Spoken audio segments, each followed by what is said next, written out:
Hi everyone, friends. Wallace here on camera. Today I'll show you what to do if Wi-Fi isn't showing up on your Xiaomi phone. First, check if airplane mode is turned on, because you see, Wi-Fi goes off immediately. Second, of course, try restarting the phone by pressing the power button and the volume down button on the right side. That's number 2.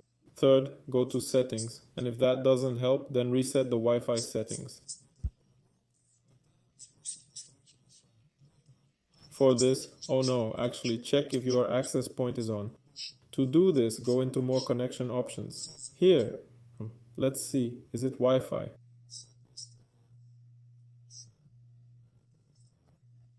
Here it is, my access point.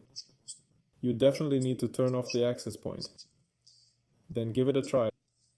If that doesn't work, go to more settings, yes, and from there, click Reset Wi-Fi, Mobile Networks, Bluetooth. Press and reset the Wi-Fi settings, then restart the phone. And that's it, just like last time.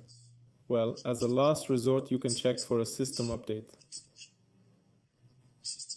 There's an update button here, so if there's an update available, you do it and restart the phone, okay? Now, if none of this works, maybe the Wi-Fi adapter itself isn't working due to a software issue, or the Wi-Fi frequency is too high and your phone just can't see it. But to fix all these issues, you can completely reset the phone. To do this, go to About Phone, scroll down, and there's a reset button. Then you completely reset the phone. That's everything. This has been Waller. Bye everyone.